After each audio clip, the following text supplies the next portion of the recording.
ಎಲ್ರಿಗೂ ನಮಸ್ಕಾರ. ಆಲೋವೆರಾ ಅಂದ್ರೆ ನಮ್ಮ ಲೋಳೆ ಸರ ಅಲ್ವಾ? ಎಷ್ಟೊಂದು ಮನೆಗಳಲ್ಲಿ ಇದನ್ನ ಒಂದು ರಾಮಬಾಣ ಅಂತಾನೆ ನೋಡ್ತಾರೆ. ಆದ್ರೆ ನಿಜವಾಗ್ಲೂ ಈ ಜನಪ್ರಿಯ ಗಿಡದ ಹಿಂದಿನ ಕಥೆ ಏನು? ಬನ್ನಿ ಇವತ್ತು ಇದರ ಬಗ್ಗೆ ಆಳವಾಗಿ ತಿಳಿದುಕೊಳ್ಳೋಣ. ಇದರ ಒಳ್ಳೇದು, ಕೆಟ್ಟದ್ದು ಮತ್ತೆ ಇದನ್ನ ಹೇಗೆ ಬಳಸಬೇಕು ಅನ್ನೋದನ್ನೆಲ್ಲ ಮೂಲ ಮಾಹಿತಿಗಳ ಆಧಾರದ ಮೇಲೆ ನೋಡೋಣ. ಹಾಗಾದ್ರೆ ಎಲ್ರೂ ಹೇಳೋ ಹಾಗೆ ಇದೊಂದು ಮಿರಾಕಲ್ ಪ್ಲಾಂಟ್, ಹೌದಾ? ನಿಜಕ್ಕೂ ಇದರ ಹಿಂದಿರೋ ಸತ್ಯ ಏನು? ಬನ್ನಿ ಈ ಪ್ರಚಾರದ ಮಾತುಗಳನ್ನ ಬದಿಗಿಟ್ಟು ಅಸಲಿ ವಿಷಯ ಏನು ಅಂತ ನೋಡೋಣ. ಸರಿ, ಮೊದಲು ಅಲೋವೆರಾ ಅಂದ್ರೆ ಏನು ಅಂತ ಅರ್ಥ ಮಾಡ್ಕೊಳ್ಳೋಣ. ಸೈಂಟಿಫಿಕ್ ಆಗಿ ಇದನ್ನ ಅಲೋ ಬಾರ್ಬಡೆನ್ಸಿಸ್ ಅಂತಾರೆ. ನಮ್ಮ ಆಯುರ್ವೇದದಲ್ಲಿ ಇದಕ್ಕೆ ಕುಮಾರಿ ಅನ್ನೋ ಹೆಸರಿದೆ. ನೋಡಕ್ಕೆ ಸ್ವಲ್ಪ ಕಳ್ಳಿಗಿಡ ತರ ಇರತ್ತೆ. ಇದರ ಎಲೆಗಳ ಒಳಗಡೆ ಒಂದು ಪಾರದರ್ಶಕ ಜೆಲ್ ಇರುತ್ತಲ್ಲ, ಅದೇ ನೋಡಿ ಇದರ ಅಸ್ಲಿ ಶಕ್ತಿ. ಮೊದಲಿಗೆ ಇದರ ಬೆನಿಫಿಟ್ಸ್ ಬಗ್ಗೆನೇ ಮಾತಾಡೋಣ. ನಾವಿದ್ನ 2 ಆಂಗಲಿಂದ ನೋಡೋಣ. ಒಂದು, ಮಾಡರ್ನ್ ಸೈನ್ಸ್ ಏನ್ ಹೇಳುತ್ತೆ ಅಂತ. ಇನ್ನೊಂದು, ನಮ್ಮ ಸಾಂಪ್ರದಾಯಿಕ ಆಯುರ್ವೇದದ ದೃಷ್ಟಿಕೋನ ಏನು ಅಂತ. ಮೊದಲನೇ ಬೆನಿಫಿಟ್, ಮಲಬದ್ಧತೆಯ ನಿರ್ವಹಣೆ. ಈಗ ಸೈನ್ಸ್ ಪ್ರಕಾರ ಏನಾಗುತ್ತೆ ಅಂದ್ರೆ, ಅಲೋವೆರಾದಲ್ಲಿ ಆಂಥ್ರಾಕ್ವಿನೋನ್ಸ್ ಅಂತ ಒಂದು ಕಾಂಪೌಂಡ್ ಇದೆ. ಇದು ನ್ಯಾಚುರಲ್ ಲ್ಯಾಕ್ಸಿಟಿವ್ ತರ ಕೆಲಸ ಮಾಡಿ ಬೌಲ್ ಮೂವ್ಮೆಂಟ್ನ ಸುಲಭ ಮಾಡುತ್ತೆ. ಓಕೆ, ಇನ್ನು ಆಯುರ್ವೇದದ ಪ್ರಕಾರ ನೋಡೋದಾದ್ರೆ, ನಮ್ಮ ದೇಹದಲ್ಲಿ ವಾತದೋಷ ಜಾಸ್ತಿ ಆದ್ರೆ ಮಲಬದ್ಧತೆ ಆಗತ್ತೆ. ಅಲೋವೆರಾ ಈ ವಾತವನ್ನ ಬ್ಯಾಲೆನ್ಸ್ ಮಾಡುತ್ತೆ. ಜೊತೆಗೆ ಅದಕ್ಕೆ ಭೇದನ ಅನ್ನೋ ಗುಣ ಇದೆಯಂತೆ, ಅಂದ್ರೆ ಗಟ್ಟಿಯಾದ ಮಲವನ್ನ ಒಡೆದಾಕೋ ಶಕ್ತಿ. ಇದರಿಂದ ಸಮಸ್ಯೆ ಬಗೆಹರಿಯುತ್ತೆ. ಹಾಗಾದ್ರೆ ಇದನ್ನ ಬಳಸೋದು ಹೇಗೆ? ತುಂಬಾ ಸಿಂಪಲ್. 1-2-3 ಟೀಸ್ಪೂನ್ ಆಲೋವೆರಾ ಜ್ಯೂಸ್ ತಗೊಳ್ಳಿ.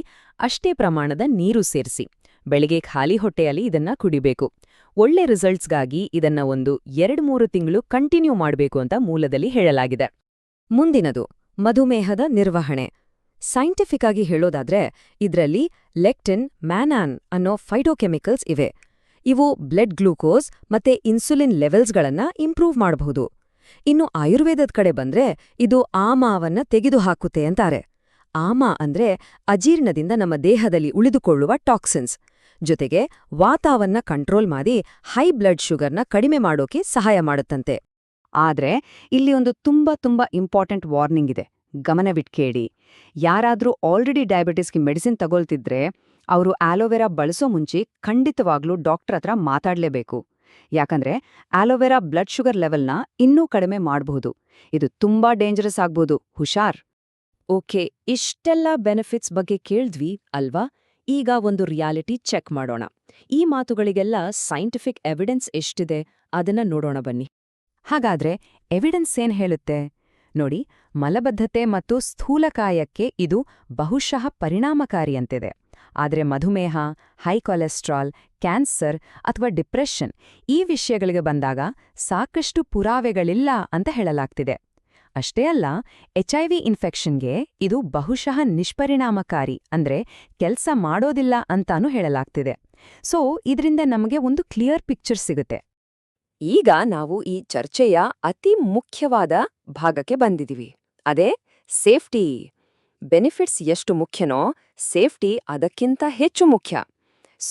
ಅಲೋವೆರಾ ಬಳಸುವಾಗ ಯಾವೆಲ್ಲ ಪ್ರಿಕಾಷನ್ಸ್ ತಗೋಬೇಕು ಅಂತ ಈಗ ತಿಳಿದುಕೊಳ್ಳೋಣ. Safety first. ದಯವಿಟ್ಟು ಇದನ್ನ ತುಂಬಾ ಗಮನವಿಟ್ಟು ಕೇಳಿ. ಈ ಸೇಫ್ಟಿ ವಾರ್ನಿಂಗ್ಸ್ ತುಂಬಾನೇ ಇಂಪಾರ್ಟೆಂಟ್. ಅಲೋವೆರಾ ತಗೊಂಡಾಗ ಕೆಲವರಿಗೆ ಸೈಡ್ ಎಫೆಕ್ಟ್ಸ್ ಆಗೋ ಸಾಧ್ಯತೆ ಇರುತ್ತೆ. ಹೊಟ್ಟೆ ನೋವು ಅಥವಾ ಸೆಳೆತ, ಡಯೇರಿಯಾ, ಯೂರಿನ್ನಲ್ಲಿ ಬ್ಲಡ್ನಲ್ಲಿ ಪೊಟ್ಯಾಷಿಯಂ ಲೆವೆಲ್ ಕಡಿಮೆ ಆಗೋದು ಮತ್ತೆ ಮಸಲ್ ವೀಕ್ನೆಸ್ ಈ ಥರದ ಸಮಸ್ಯೆಗಳು ಕಾಣಿಸ್ಕೊಳ್ಬೋದು. ಹಾಗಾದ್ರೆ ಯಾರೆಲ್ಲ ಅಲೋವೆರಾದಿಂದ ದೂರ ಇರಬೇಕು? ಮೊದಲನೇದಾಗಿ ಗರ್ಭಿಣಿಯರು. ಇದನ್ನ ಸ್ಟ್ರಿಕ್ಟ್ ಆಗಿ ಅವಾಯ್ಡ್ ಮಾಡಬೇಕು, ಯಾಕಂದ್ರೆ ಇದು ಗರ್ಭಾಶಯದ ಸಂಕೋಚನೆಗೆ ಕಾರಣವಾಗಬಹುದು. ಹಾಗೇನೆ ಹಾಲುಣಿಸೋ ತಾಯಂದಿರು, ಕಿಡ್ನಿ ಪ್ರಾಬ್ಲಮ್ ಇರೋರು ಮತ್ತೆ ರಕ್ತಸ್ರಾವದ ಸಮಸ್ಯೆ ಇರೋರು ಕೂಡ ಇದನ್ನ ಬಳಸಬಾರದು. ಇಷ್ಟೇ ಅಲ್ಲ, ಕೆಲವರಿಗೆ ಇದರಿಂದ ಅಲರ್ಜಿ ಕೂಡ ಆಗಬಹುದು. ಮುಖ್ಯವಾಗಿ ಯಾರಿಗಾದ್ರೂ ಬೆಳ್ಳುಳ್ಳಿ, ಈರುಳ್ಳಿ ಅಥವಾ ಲಿಲಿಯೇಸಿ ಫ್ಯಾಮಿಲಿಗೆ ಸೇರಿದ ಬೇರೆ ಗಿಡಗಳಿಗೆ ಅಲರ್ಜಿ ಇದ್ರೆ ಅವರಿಗೆ ಆಲೋವೆರಾ ಕೂಡ ಅಲರ್ಜಿ ಆಗೋ ಚಾನ್ಸಸ್ ಜಾಸ್ತಿ ಇರುತ್ತೆ. ಸರಿ, ಈಗ ನಮ್ಗೆ ಇದರ ಬೆನಿಫಿಟ್ಸ್ ಗೊತ್ತಾಯ್ತು, ರಿಸ್ಕ್ಗಳು ಗೊತ್ತಾಯ್ತು.